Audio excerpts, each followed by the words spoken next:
MLC Anantha Babu driver ఏదైతున్నారో వీధి సుబ్రహ్మణ్యం హత్య కేసుకు సంబంధించి అలాగే రాజమండ్రి ఎస్సీ అట్రాసిటీ కోర్టు సంబంధించి ఈరోజైతే సంచలన తీర్పు ఇచ్చింది. గతంలో ప్రధానంగా తెలిసిందే కూటమి ప్రభుత్వం అధికారంలోకి వచ్చిన తర్వాత ఈ కేసును అయితే ప్రారంభించినటువంటి పరిస్థితి ఉంది. దీనిపై కూడా అలుపెరగని పోరాటం చేశారు. అలాగే రాజమండ్రికి సంబంధించినటువంటి ప్రముఖ న్యాయవాది అలాగే పౌర సంబంధించినటువంటి ముప్పల సుబ్బారావు గారు ప్రస్తుతం ఆయన ఈ కేసుకు సంబంధించి మరిన్ని వివరాలు ఏ విధంగా ఉన్నాయో తెలుసుకునే ప్రయత్నం చేద్దాం. సార్ చెప్పండి, రాజమండ్రి ఈరోజు ఏదైతే ఎస్సీ అట్రాసిటీ కోర్టు సంబంధించి తీర్పు ఏ విధంగా ఇచ్చింది, దీనిపై ముందుకు ఏ విధంగా వెళ్ళబోతున్నారు? ఇక్కడ ఒకటి, గత వైఎస్ఆర్సీపీ ప్రభుత్వంలో ఎమ్మెల్సీగా ఉన్న అనంతబాబు అతి కిరాతకంగా హత్య చేసి డోర్ డెలివరీ చేసిన సంఘటన రాష్ట్ర చరిత్రలో ఒక సంచలనాన్ని సృష్టించింది. దాన్ని కూడా ప్రక్కదోవ పట్టించడానికి, అది ఒక యాక్సిడెంట్గా చిత్రీకరించడానికి ఆనాటి ప్రభుత్వం పోలీసుల్ని విచారణ అధికారుల మీద ఒత్తిడి తీసుకొచ్చింది. కాబట్టి చివరికి అది వాస్తవం కాదని చెప్పేసి నిర్ధారణ అయింది. మొదట్లో 31 గాయాలు 3 అంతర్గత గాయాలు ఉన్న వ్యక్తి అది మరణాన్ని అనుమానాస్పద మృతిగా నమోదు చేశారు వాళ్ళ కుటుంబ సభ్యులు చెప్పిన తర్వాత ఆందోళన ఫలితంగా 23వ తారీఖు గని 19వ తారీఖు జరిగితే 23వ తారీఖు గని ఆయన్ని మర్డర్ కేసు కింద మార్పు చేసి అనంతబాబుని అరెస్ట్ చేశారు. అరెస్ట్ చేసిన తర్వాత ఆయన సకల సౌకర్యాలు, అంతేకాకుండా న్యాయస్థానాన్ని కూడా తప్పుదోవ పట్టించారు. ఆయన కొండకాపు కాపు అని చెప్పేసి అలాగనే ఆయన కులాన్ని రాంగ్ ట్రాక్ పట్టించడానికి ప్రయత్నం చేశారు. అలాగే అతను నేరస్థ రాజకీయాలు లేవు అని చెప్పేసి చెప్పడానికి న్యాయస్థానాన్ని తప్పుదోవ పట్టించారు. కానీ సమాచార హక్కు చట్టం ద్వారా తీసుకొచ్చేసి ఇతని గతంలో రౌడీ షీట్ ఉంది, ఇతని మీద నేరాలు ఇగో ఉన్నాయి అని చెప్పేసి న్యాయస్థానం దృష్టికి తీసుకొచ్చేసి వైఎస్ఆర్సీపీ అధికారంలోకి వచ్చిన తర్వాత రౌడీ షీట్ని తొలగించారు అని తీసుకొచ్చిన తర్వాత ఆయన బెయిల్ రద్దు చేశారు. అంతేకాకుండా పోలీస్ కస్టడీకి తీసుకొని విచారణ జరపండి అని చెప్పేసి అంటే చివరి వరకు విచారణ జరపల, ఇంకా 15 రోజులు పూర్తి అవ్వడానికి ఇంకా 10 నిమిషాలు ఉందనగా ఈ యొక్క పోలీస్ కస్టడీ పిటిషన్ వేశారు. 15 రోజులు అయిపోయిందని చెప్పి డిస్మిస్ చేశారు. అంటే ప్రతి సమస్యలోనూ ముద్దాయిని కాపాడటానికి శక్తివంచన లేకుండా ప్రయత్నం చేశారు. దాంట్లో ఎవరైతే విచారణాధికారులు అడుకున్నారో విచారణాధికారి సమగ్రంగా పక్కదోవ పెట్టడానికి ప్రయత్నం చేశారు. చివరికి ప్రభుత్వం మారిన తర్వాత మృతుడి తల్లి ఈ రాష్ట్ర ముఖ్యమంత్రిని, ఈ రాష్ట్ర డీజీపీని కలిసి దీంట్లో టెక్నికల్ ఎవిడెన్స్ మీద కానీ లేకపోతే వివిధ అంశాల మీద కూడా సమగ్ర విచారణ జరపలేదు. టవర్ లొకేషన్ కానీ, గూగుల్ టేక్అవుట్ కానీ, కాల్ డేటా రికార్డుల మీద కానీ విచారణ జరపలేదు. అలాగనే ఎవరైతే సెక్యూరిటీ పర్సన్స్ ఉంటారో వాళ్ళ దగ్గర సమాచారం తీసుకొని ఎవరెవరు ఉన్నారు అనే విషయాలను కూడా విచారించలేదు. కొంతమంది సాక్షులను విచారించడం మానేశారు. అర్ధరాత్రి ఈ యొక్క సంఘటన జరిగిన తర్వాత ఒక మహిళతో అనంతబాబు వచ్చాడు, ఇంట్లోకి వెళ్ళాడు. మరి శవంతో పాటు వచ్చాడా, ఎక్కడి నుంచి వచ్చారు, ఆ సమయంలో ఎందుకు వచ్చారు అని ఆ దిశలో కూడా విచారణ జరపలేదు. దీంట్లో గతంలో ఛార్జ్షీట్ వేసింది పి మురళీకృష్ణారెడ్డి. ఈయన వైఎస్ఆర్సీపీకి క్రియాశీల కార్యకర్త. ఒక్కడే ముద్దాయి అనంతబాబు, ఒక్కడే అంత బలవంతుడిని కొట్టాడు, అన్ని దెబ్బలు చంపేశాడు, శవాన్ని కూడా మోసుకొచ్చి కారులో వేసుకున్నాడు. సభ్య సమాజం తలదించుకునే విధంగా ఆ విచారణాధికారి వ్యవహరించారు. అంతేకాకుండా ఆనాడు ఎస్పీగా ఉండండి రవీంద్రనాథ్ బాబు కూడా ప్రెస్ మీట్లో కూడా తప్పుడు సాక్ష్యాలు చెప్పాడు. ఉదయం అనంతబాబు చెప్పిన ప్రాంతంలో ఎటువంటి నేర సంబంధించిన సమాచారం లేదు, రక్తపు మరకలు లేవు అని చెప్తే ఈవినింగు ఈ ఎస్పీ గారు వచ్చేసి ఆ ప్రాంతంలో నేరం జరిగింది అని చెప్పేసి పత్రికా సమావేశంలో చెప్తారు. ఈ విధంగా వక్ర మార్గాలు బట్టి కేసును పక్కదోవ పట్టించడానికి ప్రయత్నం చేశారు. ఈ రోజున వీధి సుబ్రహ్మణ్యం తల్లి ఇచ్చినటువంటి ఈ లోపాలన్నీ కూడా పరిశీలించిన తర్వాత తూర్పుగోదావరి జిల్లా ఎస్పీ బిందు మాధవ్ గారికి డీజీపీ కార్యాలయం నుంచి ఆదేశాలు వచ్చినాయి. ఆమె ఇచ్చిన ఫిర్యాదులో వాస్తవాలు కనబడుతున్నాయి. సమగ్ర విచారణ జరపడానికి కావాల్సిన చర్యలు చేపట్టమన్నప్పుడు ఆయన ఒక ఐపీఎస్ అధికారిని విచారణాధికారిగా నియమించారు. మరి ఆల్రెడీ ఛార్జ్షీట్ వేసేసినారు కాబట్టి తదుపరి విచారణ జరపాలి. కాబట్టి తదుపరి విచారణ కొరకు ఆదేశాలు ఇమ్మని చెప్పేసి న్యాయస్థానాన్ని కోరారు. న్యాయస్థానం ముందు నేను చెప్పిన వాదనలన్నీ కూడా ఉంచిన తర్వాత న్యాయమూర్తి గారు ఆ వాదనలు అంగీకరించేసి తదుపరి విచారణ జరపడానికి విచారణాధికారులకి ఆదేశాలు ఇచ్చారు, అనుమతి ఇచ్చారు. అంతేకాకుండా ఆ విచారణని 90 రోజుల్లో జరిపి దాంట్లో ఉన్న వాస్తవాలు ఏమైనా ఉంటే తదుపరి ముద్దాయిలు ఏమైనా కనుక నిర్ధారణ అయితే సప్లిమెంటరీ ఛార్జ్షీట్ దాఖలు చేసుకోమని ఆదేశాలు ఇచ్చారు. ఇది ఒక శుభ పరిణామం. ఎందుకంటే దీంట్లో సిట్ కూడా వేశారు. స్పెషల్ ఇన్వెస్టిగేషన్ టీమ్ కూడా దీంట్లో సీనియర్ అధికారులతో నియమించారు. డెఫినెట్గా స్పెషల్ ఇన్వెస్టిగేషన్ టీము విచారణ జరుపుద్ది. దీంట్లో పాతదారులు సూతదారులు ఎవరైతే ఉన్నారో వాళ్ళందరినీ కూడా నిర్ధారించేసి ఇటువంటి కేసులను తప్పుదోవ పట్టించడానికి ప్రయత్నం చేసిన అధికారుల విషయంలో కూడా చర్యలు తీసుకునే విధంగా ఆలోచిస్తారేమో చూడాలి. డెఫినెట్గా దీంట్లో పాతదారులు తప్పించుకోవడానికి అవకాశం లేదు. సిట్ సమగ్రంగా లోతుగా అన్ని అంశాలను విచారించేసి దీంట్లో పాతదారులు సూతదారులు నిర్ధారించే అవకాశాలు ఉన్నాయని చెప్పేసి దళిత సంఘాలు అలానే బాధిత కుటుంబం యొక్క కుటుంబ సభ్యులు మాలాంటి వాళ్ళం ఆశిస్తూ ఉన్నాం. అంటే ప్రధానంగా ఈ కేసులు సంబంధించి అప్పట్లో ఎస్పీ స్థాయి అధికారి నిర్లక్ష్యం వల్ల చేశాడా, లేదంటే ఒత్తిడి వలన దీన్ని కేసును పక్కదో పట్టించే అవకాశం ఉందంట?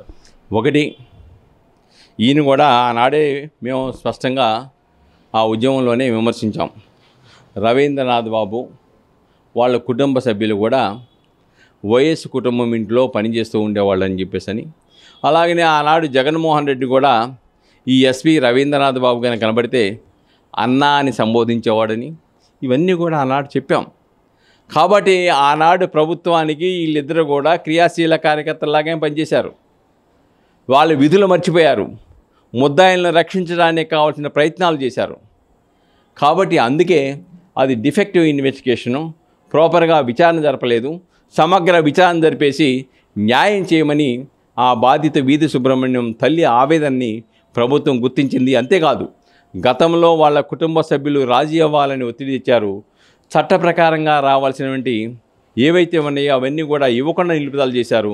పెన్షన్ కూడా ఇవ్వకుండా ఇబ్బంది పెట్టారు.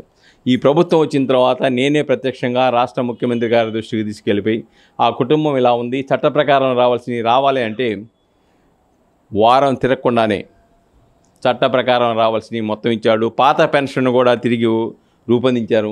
నిన్నగాక మొన్ననే వాళ్ళ తమ్ముడికి ఉద్యోగం ఇచ్చారు. వాళ్ళ కుటుంబానికి ఇల్లు 2 ఎకరాల భూమి ఆ గ్రామంలోనే ఇవ్వడానికి సంసిద్ధత వ్యక్తం చేశారు. ఇది దళితుల పట్ల ప్రేమ. దళితులను హత్య చేసిన వాళ్ళని విడుదల చేసి ఊరేగింపులు చేసి జైలు నుంచి దండలేసి దళితులను చంపిన వాళ్ళు హీరోలుగా చిత్రీకరించి దళితులను చంపండ్రాని సంకేతాలు ఇచ్చేవాళ్ళు దళిత ప్రేమికులు కాదు, దళితవాదులు కాదు. కాబట్టి దీంట్లో అది జరిగింది. అందుకే ఈనాడు జిల్లా కోర్టు న్యాయమూర్తి ఎవరైతే ఉమా సునంద గారు ఇచ్చిన తీర్పు హర్షణీయం. దాని గురించి ప్రజలు కూడా ఆనందిస్తూ ఉన్నారు. ఇంకా సమగ్ర విచారణ జరుపుద్ది, ఇంకా దోషులు వస్తారని చెప్పేసి ఆశ చూపిస్తూ ఉన్నారు. ఇంకా ఆయనకి సహకరించిన దోషులు ఎవరెవరు ఉండే అవకాశం ఉంది? కుటుంబ సభ్యులు ఇవి ఉండొచ్చా, లేదంటే ఇంకా ఎవరన్నా బయట వ్యక్తులు ఉండే అవకాశం ఉంది? కామన్గా ఆయన మీద అనేక ఆరోపణలు ఉన్నాయి. ఆదివాసీ ప్రాంతంలో ఆయన చేయని నేరాలు లేవని చెప్తూ ఉన్నారు. అదే ఆదివాసీ ప్రాంతాల్లో ఆనాడు అధికారులు ఈయనకి ఎదురు తిరిగి నోరెత్తే పరిస్థితి లేదని చెప్తున్నారు. అందుకే కదా దళిత యువకుడిని చంపి డోర్ డెలివరీ చేసిన తర్వాత ఆయన పుట్టినరోజుకి వెళ్ళిపోయి పోలీస్ అధికారులు డ్రెస్సులో బొకేలు ఇచ్చిన సంఘటన చూసాం కదా. కాబట్టి అన్ని వ్యవస్థలను చెప్పు చేతుల్లో పెట్టుకున్నాడు ఆనాడు. అన్నిటితో ఆటలాడించాడు. అన్ని నేరాలు ఒక గ్రూపును తయారు చేశారని చెప్తూ ఉన్నారు. ఆ గ్రూపు ఎవరో ఈ రోజున ఈ విచారణ సంస్థ నిర్ధారించబోతూ ఉంది. డెఫినెట్గా ఆ గ్రూపులో ఉన్నటువంటి నేర ప్రవృత్తి కలిగినటువంటి నేర గ్రూపు ఏదైతే ఉందో ఆ గ్రూపు మొత్తం కూడా ఈ రోజున వెలుగులోకి రాబోతుందనే విషయాన్ని ఇక్కడ మనం గమనించాలి. ఆయన హత్య చేయడానికి గల ప్రధాన కారణాలు ఏంటనేది కూడా పూర్తిగా తెలియని పరిస్థితి ఉంది. అలాగే ఆయన ఒక్కరు కాదు, ఇంకా ఉంటారని కూడా చెప్పుకొస్తున్నారు. అసలు కారణం ఏమై ఉండొచ్చు అవకాశం ఉందంటారు? ఇక్కడ విచారణలో వచ్చిన దాని ప్రకారం, అలాగనే ముద్దాయి చెప్పేదాని వాదన ప్రకారం ఒప్పుదల స్టేట్మెంట్ కూడా ఇచ్చాడు. నేను నేరం చేశాను, కారణం నేరం చేయడానికి ఏంటంటే కొంత సొమ్ము గతంలో తీసుకున్నాడు, తర్వాత 20,000 రూపాయలు ఇంకా బకాయి ఉన్నాడు, ఆ డబ్బులు ఇవ్వలేదు కాబట్టి చేశా అని చెప్పేసి అనంతబాబు తన వాదన ఒప్పుదల స్టేట్మెంట్లో చెప్తాడు. కానీ విచారణ సంస్థ విచారణలో అది కాదు, ఈయన యొక్క అక్రమాలు అన్యాయాలు అన్నీ కూడా వీధి సుబ్రహ్మణ్యానికి డ్రైవర్ హోదాలో తెలుసు. కాబట్టి వీళ్ళిద్దరి మధ్య గొడవ వచ్చేసి మానేసినాడు. కాబట్టి ఆ యొక్క నేరాలను వెలుగు చూసే అవకాశాలు ఉన్నాయి. ఆ యొక్క వాస్తవాలన్నీ కూడా బయట పెడతారనే ఒక కుట్రపూరిత ఆలోచనతో వీధి సుబ్రహ్మణ్యాన్ని అతి కిరాతకంగా హత్య చేశారని విచారణ సంస్థ ఛార్జ్షీట్లో దాఖలు చేసినటువంటి అంశం. ఇప్పుడు 90 రోజుల్లో దీనికి సంబంధించిన వివరాలన్నీ కూడా చేయమన్నారు. అంటే 2022లో జరిగిన ఘటనకు సంబంధించిన ఈ టెక్నికల్ ఎవిడెన్స్ దొరికే అవకాశం ఉందంటారా? డెఫినెట్గా ఆల్రెడీ కాల్ డేటాని కలెక్ట్ చేశారు. కానీ దాని మీద విచారణ జరపలా. కాల్ డేటా కూడా న్యాయస్థానంలో వేశారు మొత్తం కూడా. కాకపోతే బాధిత కుటుంబానికి ముద్దాయికి మధ్య జరిగినటువంటి ఏదైతే సమయాల్లో మాట్లాడారో వాటిని మాత్రమే ప్రస్తావించారు. దానికి ముందు దానికి తర్వాత ఈయన ఎవరితో మాట్లాడాడు ఏంటనే విషయంలో ఆ దిశలో విచారణ జరపలా. రెండోది టెక్నికల్ ఎవిడెన్సు, టవర్ లొకేషన్ లాంటి అంశాలు, గూగుల్ టేక్అవుట్ లాంటి, ఎందుకంటే వివేకానందరి మర్డర్ కేసులో 5 సంవత్సరాల తర్వాత గూగుల్ టేక్అవుట్ని, టవర్ లొకేషన్ని పరిగణలోకి తీసుకొని అవినాష్ రెడ్డి, భాస్కర్ రెడ్డిని అరెస్ట్ చేశారు, వాళ్ళ ముద్దాయిలుగా చూపించారు. కాబట్టి సమాచారం దొరికే అవకాశాలు లేకపోలేదు. డెఫినెట్గా ఆ సమాచారాల ప్రాతిపదికగా, అంతేకాకుండా అనంతబాబుకు ఉన్నటువంటి సెక్యూరిటీ పర్సన్స్ ఎదురుంటారు ఒకళ్ళ తర్వాత ఒకళ్ళు. ఆయన్ని గెస్ట్ హౌస్ దగ్గర వదిలేసి ఎవరెవరితో వెళ్ళాడు ఏంటని చెప్పేసి ఆయన సమగ్రంగా విచారిస్తే, ఎవరెవరు వెళ్ళారో తెలిస్తే వాళ్ళని పట్టుకొచ్చి విచారిస్తే మొత్తం రంగంతా బయటపడుద్ది. దీంట్లో పాత్రదారులు, సూత్రధారులు, ఎవరి పాత్ర ఏంటో మొత్తం కూడా వెలుగు చూడడానికి అవకాశం ఉంటుంది. Thank you. చూస్తున్నా ఇది పరిస్థితి. ఏదైతే ఇప్పుడు దీనికి సంబంధించిన కేసు ఏదైతే ఉందో, రాజమండ్రి ఏదైతే ఎస్సీ అట్రాసిటీ కేసు సంబంధించిన కోర్టు అయితే దీనిపై సంచలన తీర్పు ఇచ్చింది. దీనికి సంబంధించిన 90 రోజుల్లో విచారణ అయితే చేపట్టాలి. టెక్నికల్ ఎవిడెన్స్లన్నీ కూడా సేకరించి దీనికి సంబంధించినటువంటి విచారణ లోతైన దర్యాప్తు చేసి దీనికి చనిపోయినటువంటి వ్యక్తి బలమైన వ్యక్తి కావడంతో ఒకరి వల్ల చంపడం వల్ల సాధ్యం కాదు, ఇంకా దాని వెనకాల ఇంకా కొంతమంది ఉన్నారు, ఇవన్నీ కూడా తెలియాల్సిన అవసరం ఎంతైనా ఉంది. దీనిపై కూడా ఇప్పుడు ప్రస్తుతం అయితే దీనిపై విచారణ చేపట్టాలని కోర్టు ఇచ్చినటువంటి తీర్పుతో మొత్తం దీనికి సంబంధించినటువంటి బాధిత కుటుంబ సభ్యులతో పాటు అలాగే దీనిపై నిత్యం పోరాడుతూ దీనికి వెనకాల ఉన్నటువంటి ప్రముఖ న్యాయవాది ముప్పల సుబ్బారావు గారు కూడా దీనిపై సంచలన తీర్పు ఇచ్చినందుకు దీనిపై ఆనందం కోర్టుకి దీని ధన్యవాదాలు తెలియజేస్తూ ఆనందం వ్యక్తం చేస్తున్నటువంటి పరిస్థితి ప్రధానంగా ఉందని చెప్పాలి. దిక్కునున్న తాజా పరిస్థితి. కెమెరా అనిల్తో ప్రకాష్, RTV రాజమండ్రి నుంచి. తెలుగులో న్యూస్ కి ఫాస్టెస్ట్ యాప్ ఇప్పుడు టోటల్లీ న్యూ అవతార్లో జస్ట్ 5 సెకండ్స్ లో కంప్లీట్ న్యూస్. సోషల్ మీడియాలో ట్రెండ్స్ కి one stop solution. Live TV app voice search option తో ఇప్పుడే డౌన్లోడ్ చేయండి లేదా అప్డేట్ అయిపోండి. యాప్ లింక్ డిస్క్రిప్షన్ లో ఉంది.